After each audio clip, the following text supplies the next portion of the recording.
আজকের রেসিপি হলো ডিমের ফুল পিঠে। এটা দেখতে যেমন চমৎকার, খেতেও দুর্দান্ত হয়। ভিতরটা যেমন সফট তেমনি ফ্লপি, মুখে দিলে একেবারে মিলিয়ে যায়। এর জন্য লাগবে 3টে ডিম, হাফ কাপ চিনি, 1 চা চামচ ড্রাই ইস্ট, 1 চা চামচ ভ্যানিলা এসেন্স। এবার এগুলো সব দিয়ে ভালোভাবে নেড়ে চেড়ে নেব। এবার দিয়ে দেবো 1.5 কাপ পরিমাণ ময়দা। মিষ্টিটা যদি আপনারা বেশি খান তবে আরেকটু বেশি মিষ্টি দিতে পারেন। আর এখানে আপনারা যে কোনো ফ্লেভারও ইউজ করতে পারেন। ডিমের গন্ধ দূর করার জন্য এই ফ্লেভারটা দেওয়া। এবার আমি সুন্দরভাবে মেখে নেব।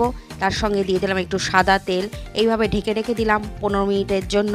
15 মিনিট পরে আমি এটাকে লেচি কেটে সুন্দরভাবে একটু মোটা করে বেলে নেব। এবার যে কোনো ধরনের আপনারা শেপ দিতে পারেন। আমি এখানে কুকি কাটার দিয়ে ফুলের শেপটা দিয়ে নিয়েছি। এবার গরম তেলে ছেড়ে দেব। এপিট ওপিট করে একদম লো ফ্লেমে ভেজে নিতে হবে, নাহলে ভিতর থেকে কাঁচা থাকতে পারে। এই ছিল আজকের ডিমের ফুল পিঠে। কেমন হয়েছে বলবেন, আর সাবস্ক্রাইব করতে যেন ভুলবেন না।